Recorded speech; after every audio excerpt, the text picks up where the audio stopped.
खरं म्हणजे आज आपली कार्यकारिणी अतिशय भरगच्च झाली आणि विविध विषयांवर आपण या ठिकाणी चर्चा केली, मंथन केलं। पण मला या गोष्टीचा आनंद आहे की महाराष्ट्रामध्ये पुन्हा एकदा रयतेचं राज्य आल्यानंतर पहिली कार्यकारिणी ही छत्रपती शिवरायांच्या रायगड जिल्ह्यामध्ये या ठिकाणी होते आहे। हा एक विलक्षण असा योगायोग आहे। खरं म्हणजे छत्रपती शिवाजी महाराज हे गड जिंकल्यानंतर कधी थांबायचे नाहीत। त्या गडाची डागडुजी करायचे, त्या ठिकाणी मोठ्या प्रमाणात शिबंदी लावायचे, चिरेबंदी अशा प्रकारची व्यवस्था उभी करायची आणि त्याच्यानंतर पुढच्या गडाकडे मार्गक्रमण करायचे। आपल्यालाही हेच करायचं आहे। आपण महाराष्ट्रातला सत्तेचा गड जिंकलो आहोत, पण आपण सगळे हे मानणाऱ्यांपैकी आहोत की सत्ता हे आपलं साध्य नाही आहे, ते आपलं साधन आहे। सामाजिक आर्थिक परिवर्तनाचं उपकरण म्हणून आपण सत्तेकडे पाहतो आणि म्हणून हा गड जरी आपण जिंकला असलो तरी जोपर्यंत माननीय मोदीजींनी विकासाची जी यात्रा सुरू केली आहे, ज्या यात्रेमध्ये अग्रेसर असलेला महाराष्ट्र गेल्या 2.5 वर्षामध्ये मागे पडला आहे, पुन्हा एकदा वेगानं तो महाराष्ट्र त्या विकासाच्या वाटचालीमध्ये पहिल्या क्रमांकावर आणणं, आता हा गड जिंकल्याशिवाय आपल्याला थांबायचं नाही आहे। मला अनेक लोक विचारतात हे कसं घडलं।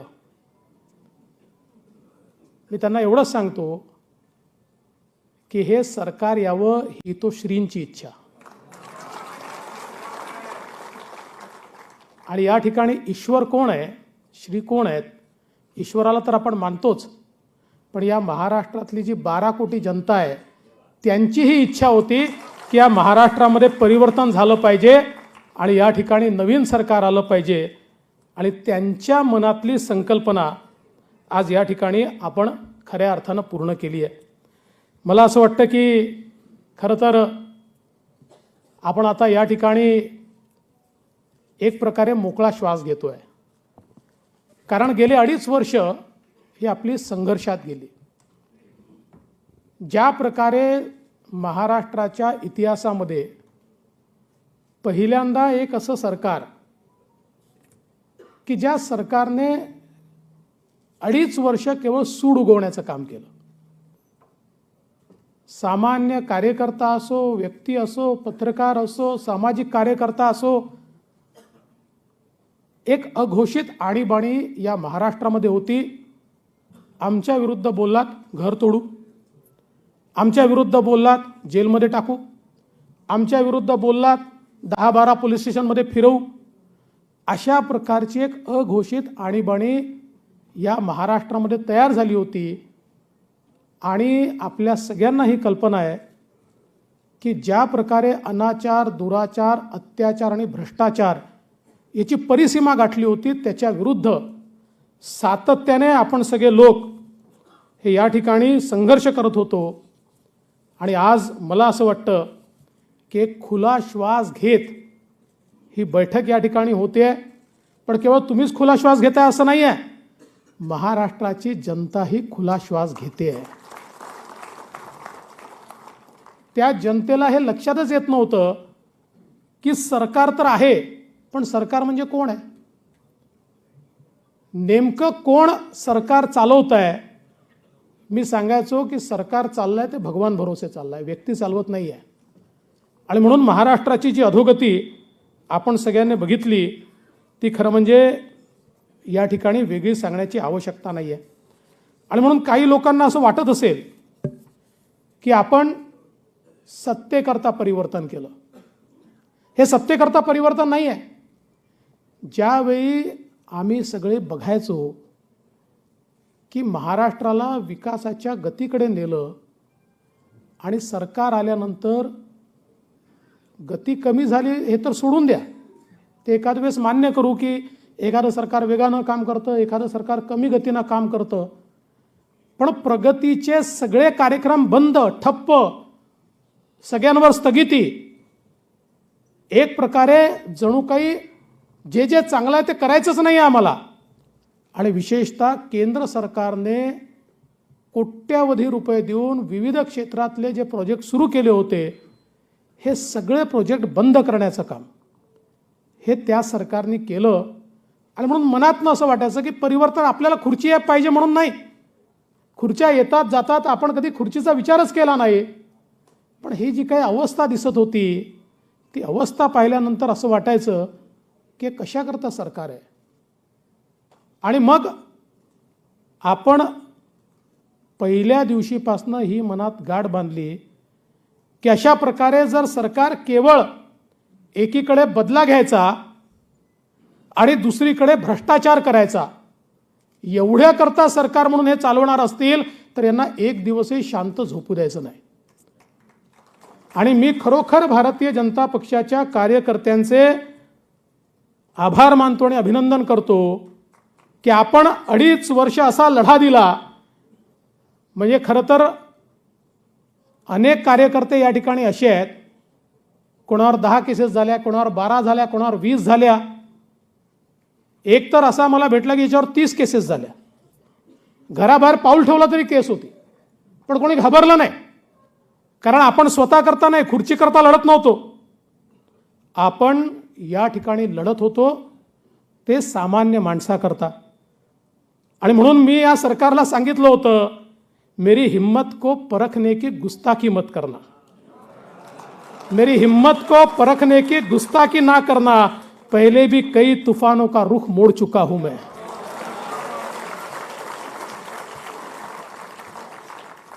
खरं म्हणजे सत्य परेशान हो सकता है, सत्य प्रलंबित भी हो सकता है, लेकिन सत्य पराजित नहीं हो सकता. आणि तोच ते सत्य या ठिकाणी आपण खरं म्हणजे दाखवून दिलं. खरं तर आपण गेल्या सगळ्या दिवसांचा जो काही घटनाक्रम आहे तो बघितला असेल तर या महाराष्ट्रात आश्चर्य घडलंय. खरं म्हणजे सत्ता एक मॅग्नेट असतं, जे मॅग्नेट लोकांना एकत्रित ठेवतं. सत्तेमध्ये एक ताकद असते, कारण प्रत्येकाचं काही ना काही ॲस्पिरेशन जे आहे ते त्यातनं पूर्ण होत असतं. कोणाचं वैयक्तिक असतं, कोणाचं जनतेकरता असतं. पण या महाराष्ट्रामध्ये पहिल्यांदा असं झालं की 50 आमदारांनी आणि त्यातले 9 मंत्री आहेत, सरकार सोडून विरोधी पक्षाकडे येण्याचा निर्णय केला. ते सरकारमध्ये होते, पण त्यांच्या हे लक्षात आलं की सरकार आहे तरी कुठे. ज्या प्रकारे त्यांना वागणूक मिळत होती, ज्या प्रकारचं सरकार चाललं होतं, त्यांच्या हे लक्षात आलं की हे सरकार जर 5 वर्ष आम्ही असंच चालवलं तर पुढच्या निवडणुकीमध्ये आम्ही काही दिसणार नाही. आणि म्हणून त्यांनी हा निर्णय घेतला. आणि मी खरोखर मनापासून अभिनंदन करीन श्री एकनाथ शिंदेजी यांचं. एक हिमतीचा मर्द मराठा, छत्रपतींचा मावळा हा त्या ठिकाणी बाहेर पडला. तुम्ही विचार करा, ज्यावेळी त्यांनी हा निर्णय घेतला त्यावेळी एक ठरलं नव्हतं की सरकार येईलच, हे सगळं नीट होईलच.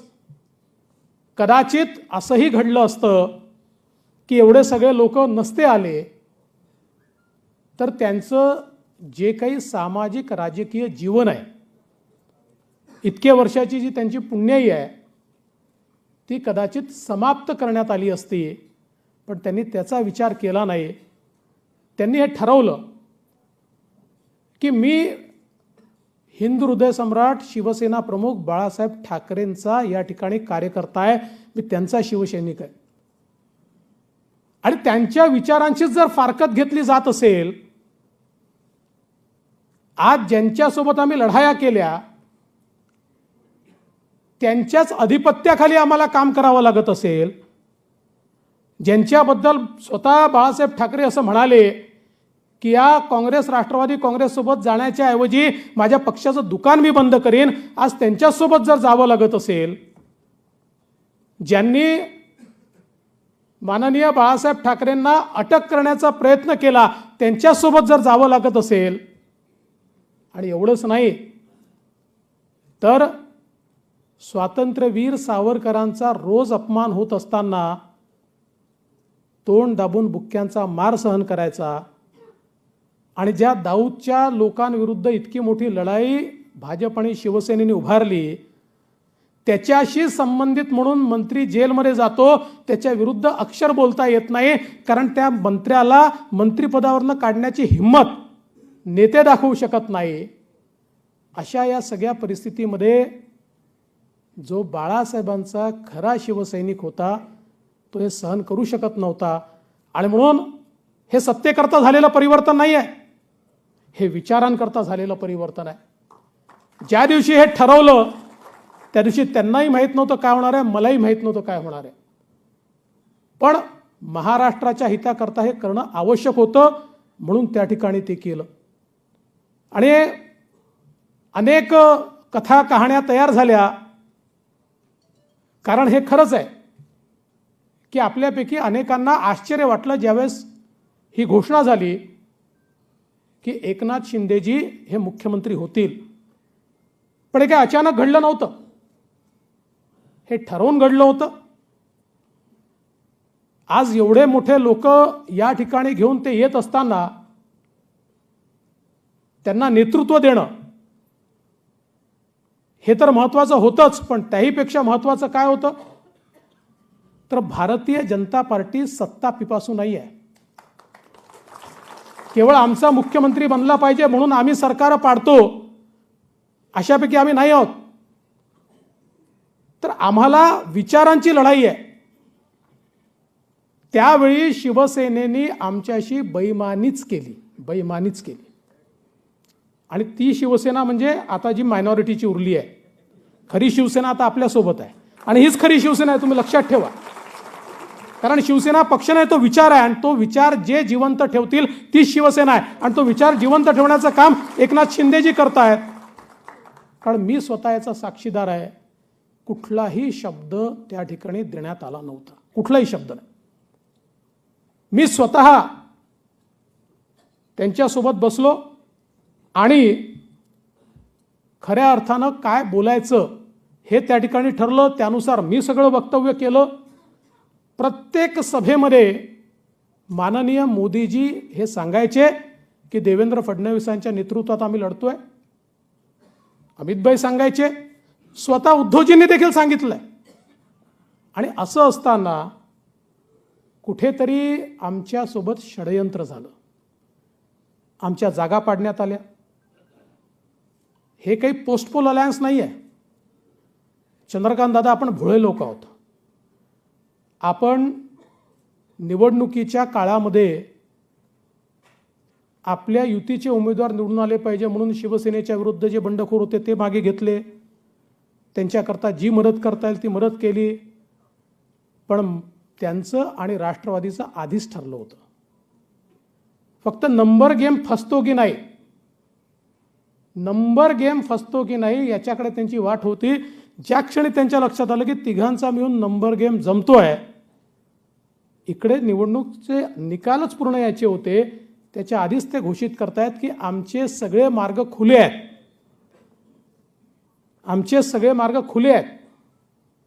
आणि त्याच्यानंतर आपल्याशी चर्चाच त्यांनी केली नाही. मी फोन करत होतो पण ते फोन घेत नव्हते, कारण त्यांचं ठरलं होतं. पण काही हरकत नाही, त्यावेळी हा निर्णय घेऊन जशी माननीय बाळासाहेब ठाकरे यांच्या विचारांची फारकत झाली, तशीच आज जी परिस्थिती त्यांच्यावर आली, त्यांच्या पक्षावर आली, त्याचं बीजारोपण त्या निर्णयामध्ये होतं. कारण अशा प्रकारे इतका विरोधाभासी आणि मॅन्डेट चोरून या ठिकाणी तयार केलेलं सरकार हे कधीच चालत नसतं. मला लोक विचारायचे, पत्रकार विचारायचे, हे सरकार 5 वर्ष चालेल का? मी त्यांना प्रतिप्रश्न विचारायचो की असं सरकार कधी 5 वर्ष चाललंय का? तुम्ही सांगा. देशाच्या राजकीय इतिहासात चाललेलं नाही आहे. हे सोयीचं सरकार आहे, जनतेचं सरकार नाही आहे. जनतेचं सरकार आज निवडून आलं आहे, आज. कारण आज भारतीय जनता पार्टी आणि शिवसेनेचं जे सरकार आहे, यांनी राजरोसपणे लोकांसमोर जाऊन युती करून वोट मागितले होते. हे जे शिवसेनेचे 40 आमदार आहेत आणि आम्ही जे 106 आहोत, या सगळ्या लोकांनी एकत्रित वोट मागितले, यांना एकत्रित निवडून दिलं. त्यामुळे खरं नॅचरल सरकार, लोकांनी निवडून दिलेलं सरकार, मॅन्डेटची जी चोरी झाली होती, ती चोरीचा माल पुन्हा एकत्रित आणून आता खऱ्या अर्थानं खरं लोकांच्या मनातलं सरकार हे आज आपण तयार केलेलं आहे.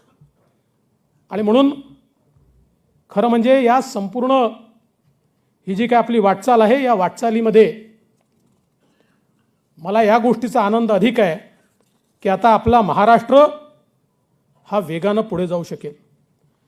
तुम्ही बघा, मगाशी सुधीर भाऊंनी खूप चांगल्या पद्धतीने सांगितलं. त्यांचं जर पहिल्या 30 दिवसाचं रिपोर्ट कार्ड आपण बघितलं तर पहिल्या 30 दिवसामध्ये त्यांच्या रिपोर्ट कार्डमध्ये स्थगितीशिवाय काहीच नव्हतं. याच्यावर स्थगिती, त्याच्यावर स्थगिती, त्याच्यावर स्थगिती, त्याच्यावर स्थगिती, याची चौकशी, त्याची चौकशी, त्याची चौकशी, या व्यतिरिक्त काहीच नव्हतं. पण आपण बघा, आपण या ठिकाणी निवडून आल्यानंतर 24 दिवसामध्ये जलयुक्त शिवार योजना पुन्हा सुरू करायचा निर्णय घेतला. ओबीसीचं आरक्षण पुन्हा आपण बहाल केलं. आरे कारशेडवरची बंदी आपण मागे घेतली. बुलेट ट्रेनमधल्या ज्या अडचणी होत्या त्या आपण दूर केल्या.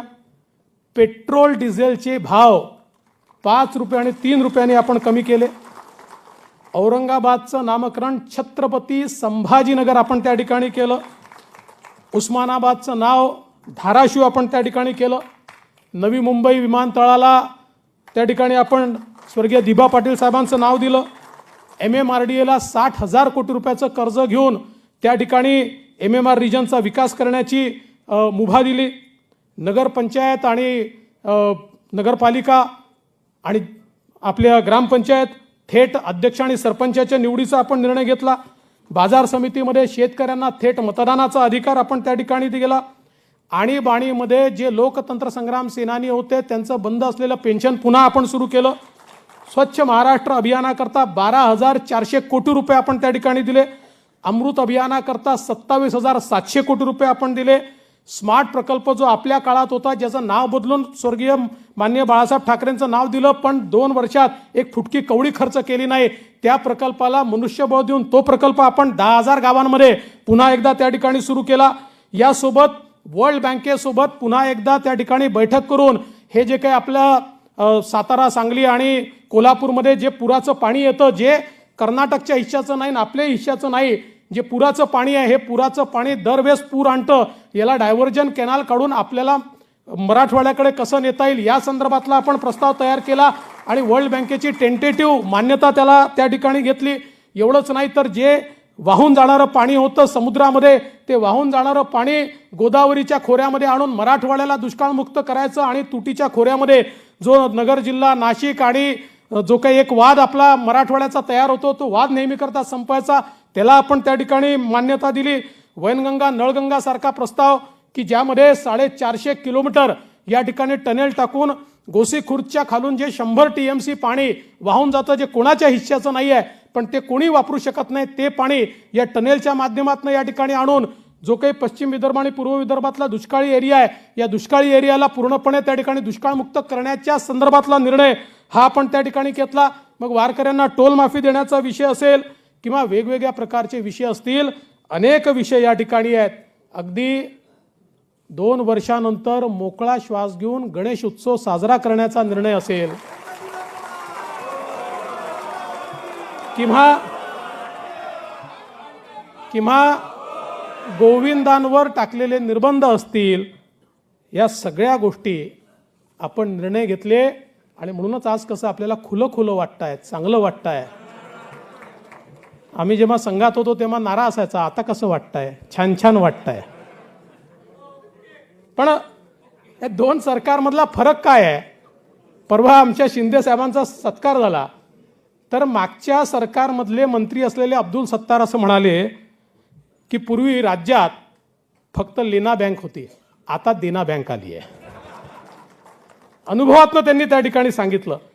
आणि म्हणून खरं तर आपण जर बघितलं तर मागची सरकार कसं होतं, ते डिफेक्टिव्ह होतं, ते इनॅक्टिव्ह होतं, ते फक्त नरेटिव्ह सरकार होतं. आपण विरोधी पक्षात होतो, आपला विरोधी पक्ष डिटेक्टिव्ह होता. आणि आता सत्ता पक्षात आलो आहे तर आता आपण सुपर ॲक्टिव्ह आहोत.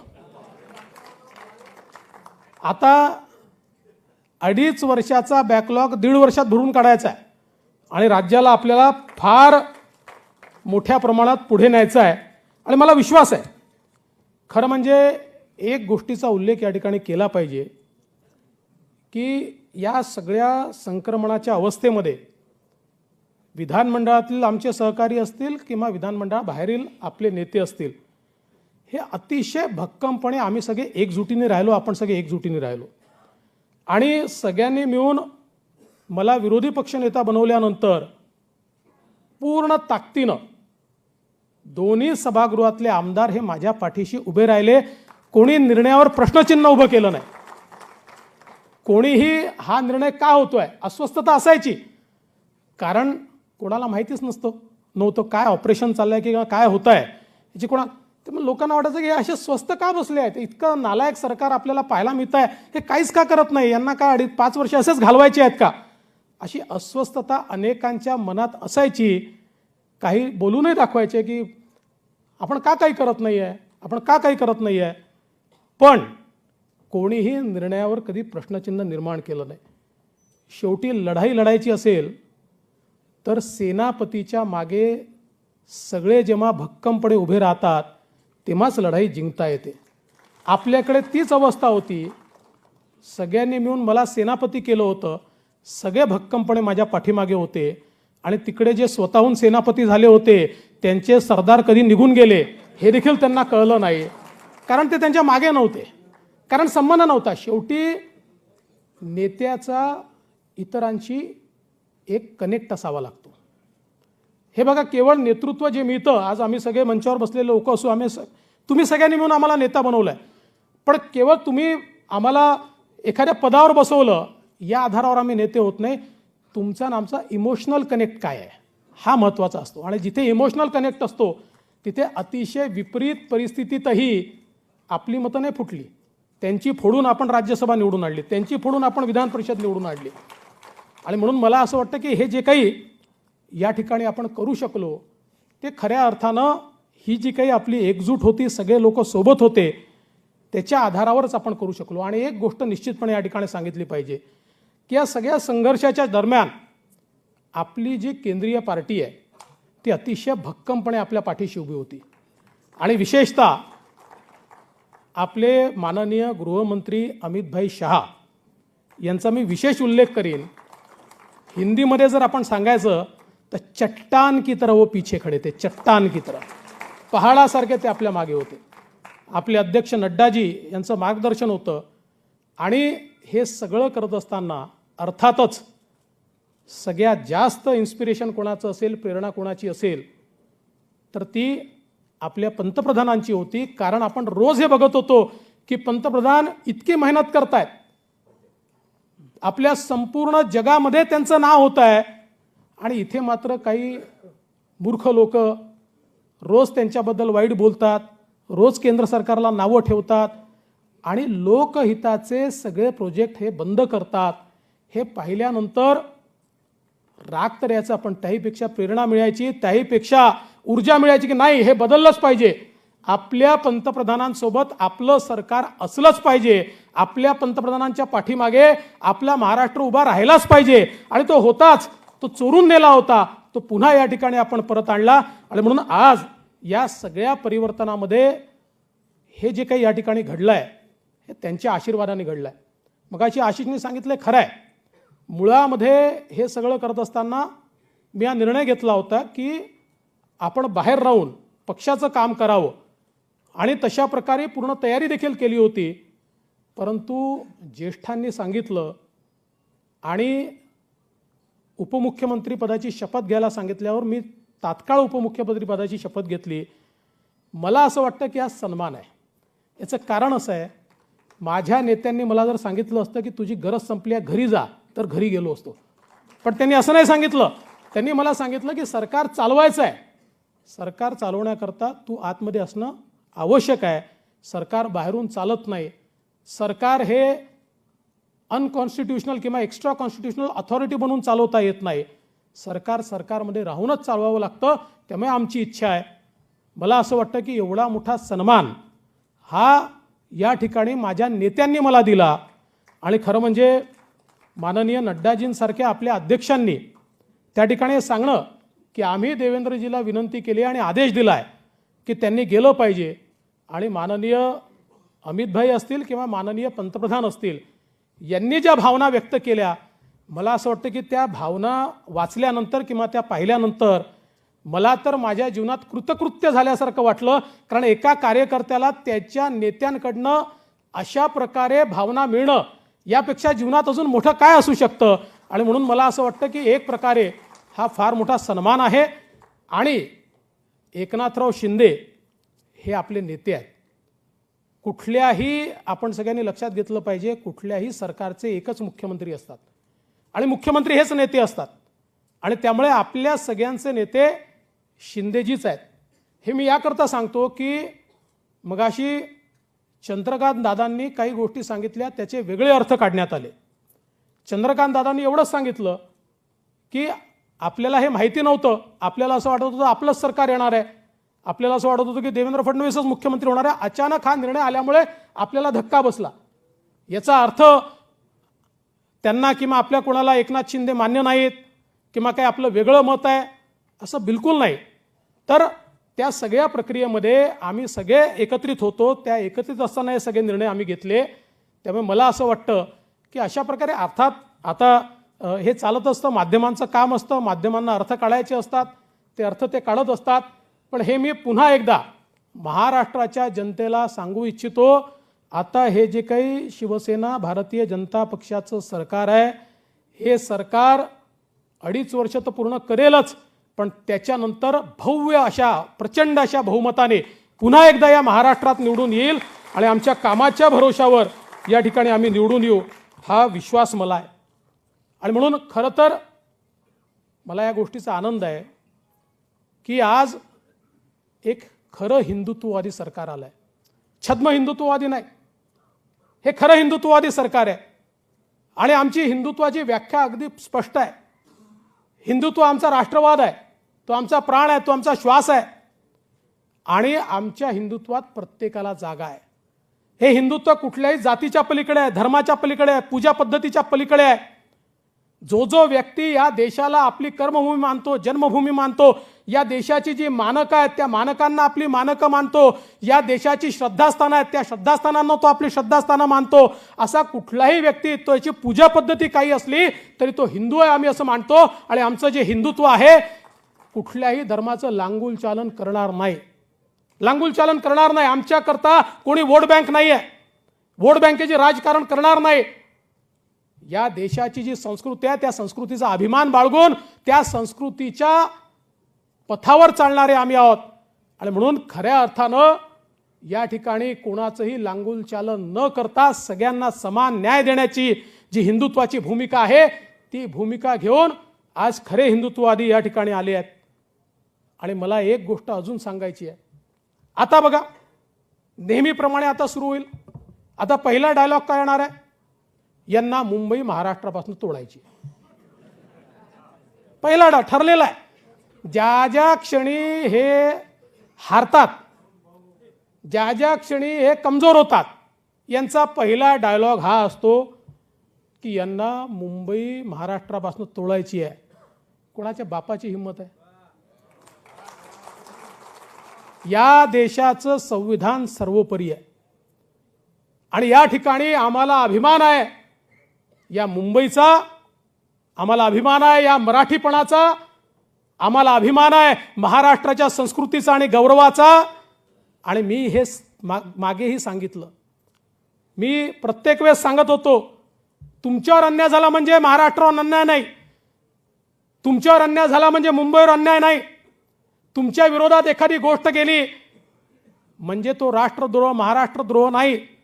अरे तुम्ही चुका कराल, भ्रष्टाचार कराल आणि भ्रष्टाचार केल्यावर तुमच्यावर कारवाई झाली तर महाराष्ट्रद्रोह म्हणजे तुम्हाला लायसन्स द्यायचा, लुटत राहा, असं होत नाही.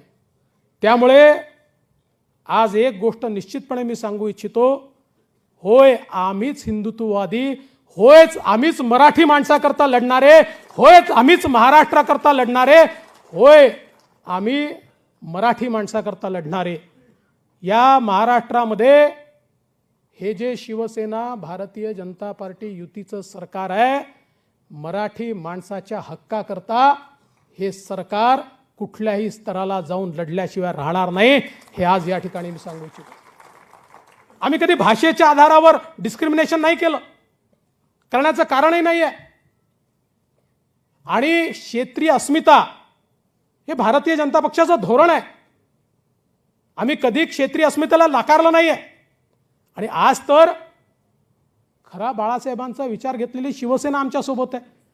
मग जर खरा बाळासाहेबांचा विचार घेतलेली शिवसेना आमच्यासोबत असेल तर मराठी माणसाचं कल्याणच होईल, महाराष्ट्राचं कल्याणच होईल. या ठिकाणी कुठला दुसरा विचार येण्याचं कारणच नाही आहे. आणि म्हणून मला असं वाटतं की येत्या काळामध्ये अशा प्रकारचे नरेटिव्ह टाकण्याचा कार्यक्रम मोठ्या प्रमाणात येईल. तसे 9 वाजता बोलणारे अलीकडच्या काळात कमी बोलायला लागले. कारण काय मला माहीत नाही.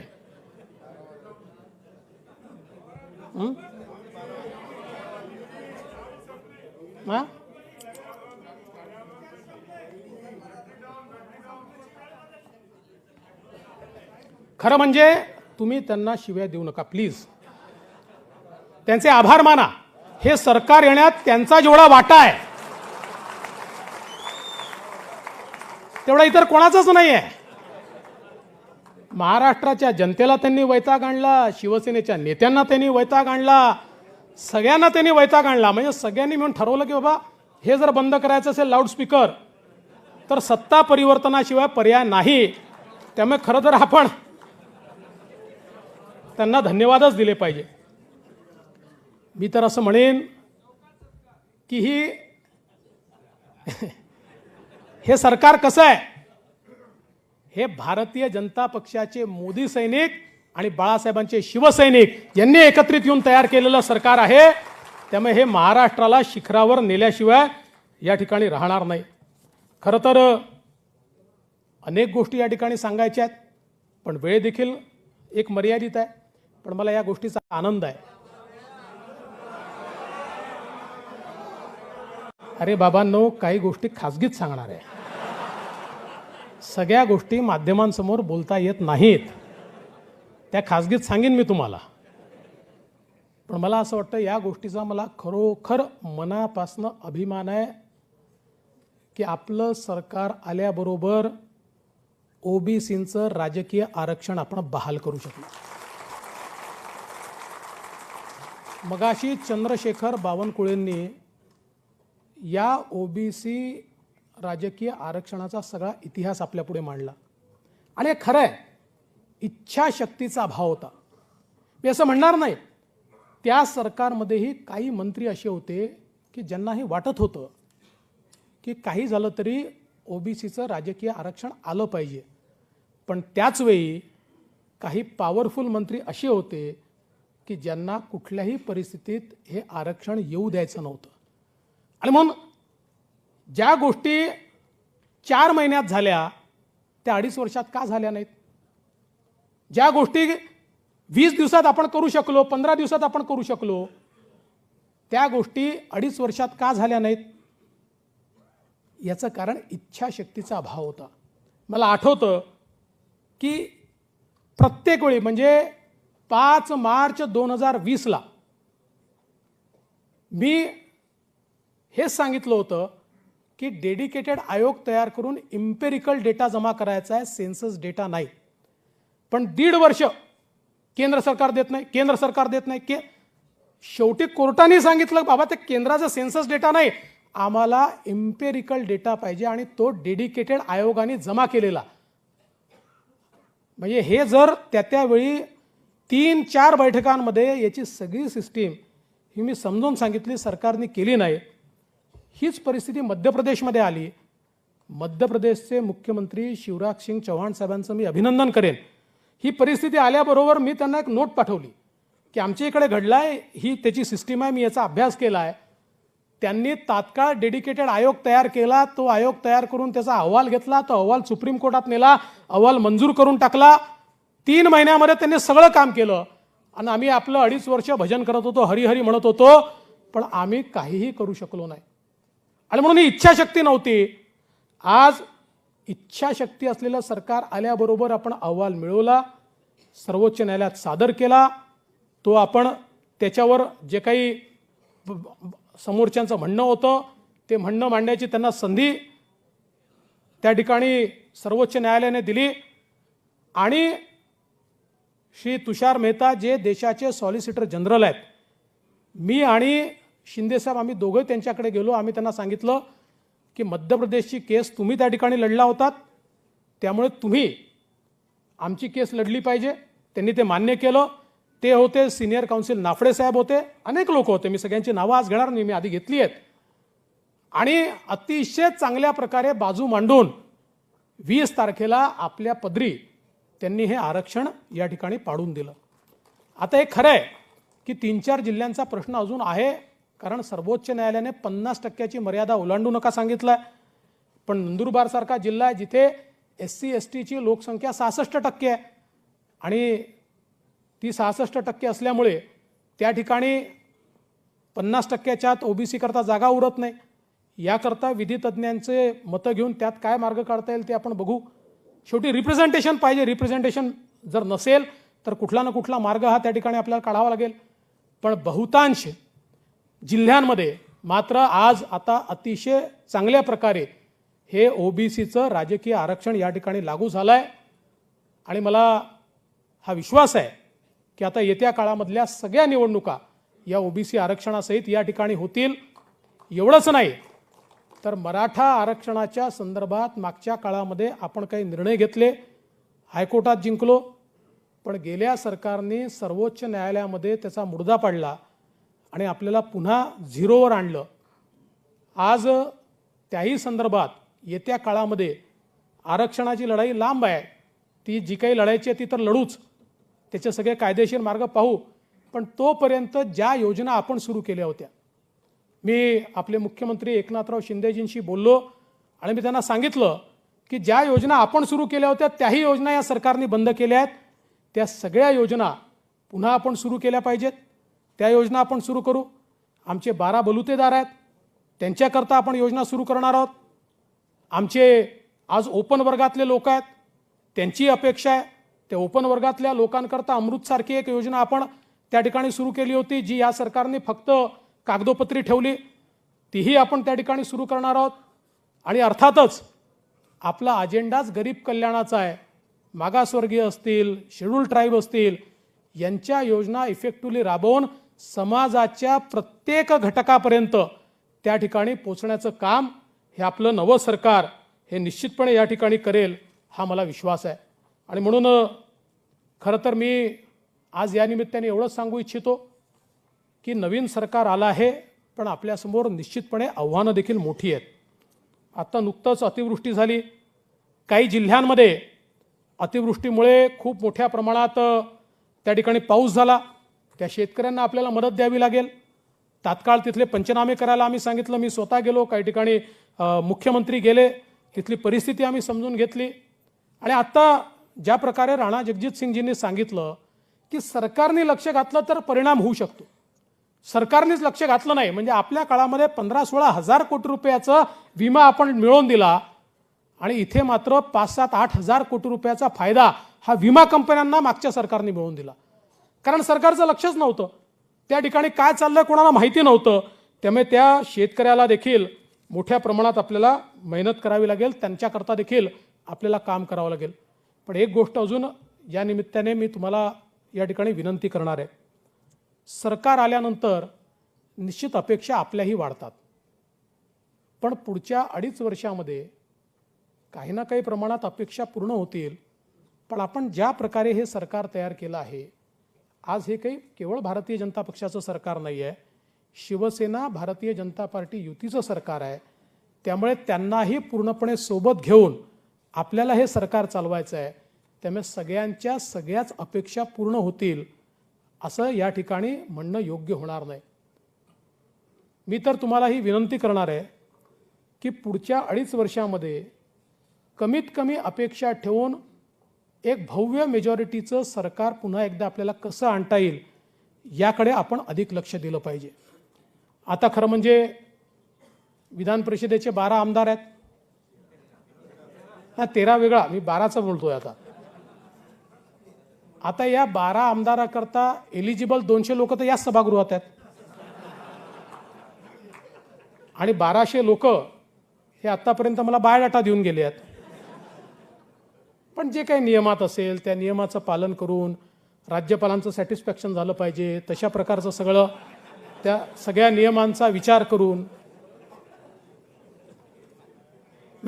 जो काही निर्णय होईल शेवटी आपल्या पक्षामध्ये एक निर्णय, आपल्याला त्यातल्या काही जागा शिवसेनेला द्याव्या लागतील, काही जागा आपल्याला मिळतील. म्हणजे सुचवायचं आपल्याला, म्हणजे आपण जे सुचवू त्या होतील आणि आपल्याकडे जी पद्धत आहे त्या पद्धतीप्रमाणे आपल्यापैकी अनेकाला वाटेल की याला घेतलं, माझ्यात काय कमतरता होती, मी तर एवढं काम केलं. वाटणं साहजिक आहे, कारण प्रत्येकजण काम खूप करतो, संघर्ष प्रत्येकाने केला आहे. पण शेवटी एका वेळी सगळ्यांना काही सगळ्या गोष्टी देता येत नाहीत.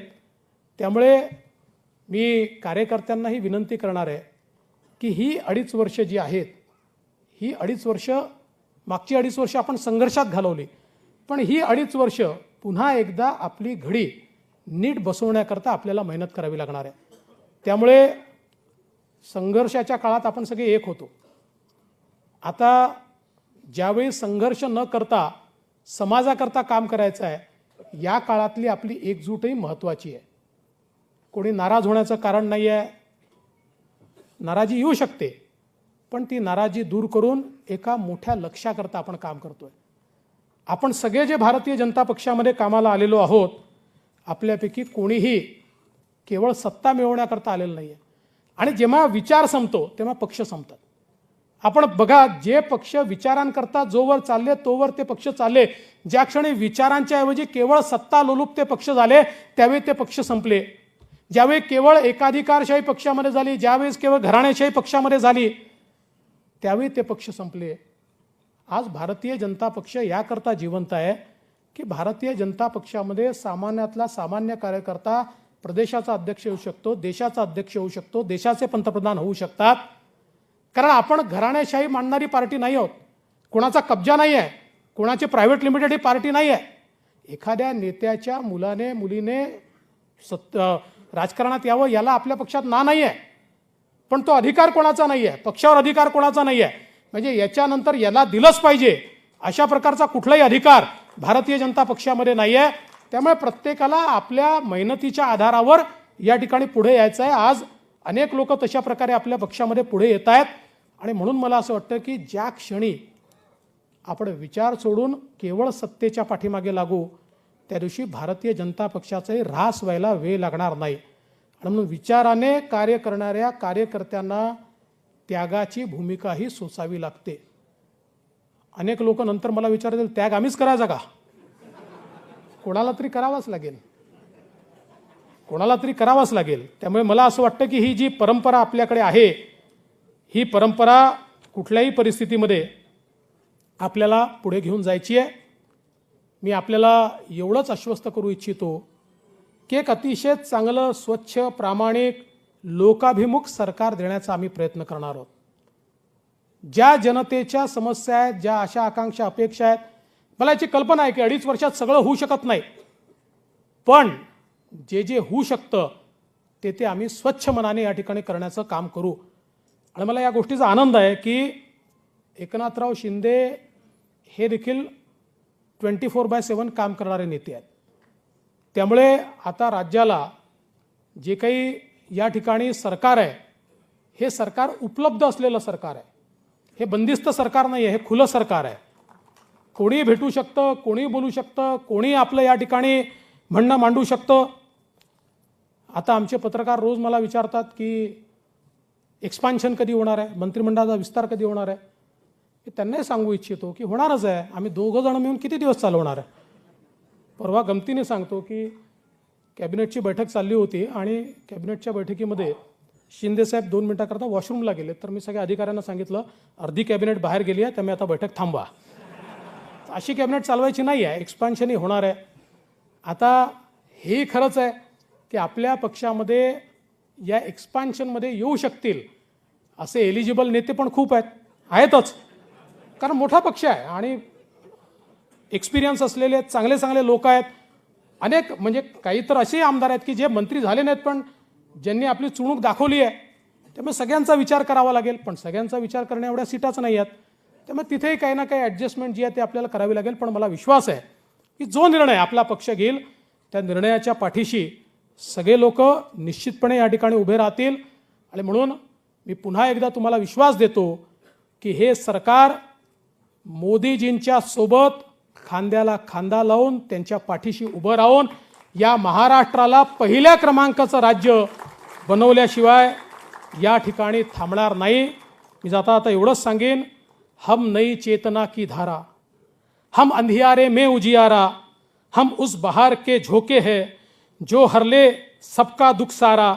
जीना है शूल मिले तो क्या, पथ में अंगार जले तो क्या, जीवन में कहाँ विराम है, बढ़ना यही तो अपना काम है. साथ साथ बढ़ेंगे, एक साथ बढ़ेंगे, सबको साथ में लेकर बढ़ेंगे, महाराष्ट्र को लेकर बढ़ेंगे, महाराष्ट्राला पहिल्या क्रमांकाचं राज्य बनवू एवढा संकल्प आज सांगतो. आणि माझं बोलणं संपवतो. जाता जाता जे कार्यक्रम सांगितले आहेत, हर घर झेंडा, आपलं विसरायचं नाही. बूथमध्ये जायचं आहे, झेंडा लावायचा आहे. जे कार्यक्रम सांगितले ते सगळे आपण पूर्ण करू एवढाच विश्वास देऊन माझे 2 शब्द संपवतो. जय हिंद, जय महाराष्ट्र.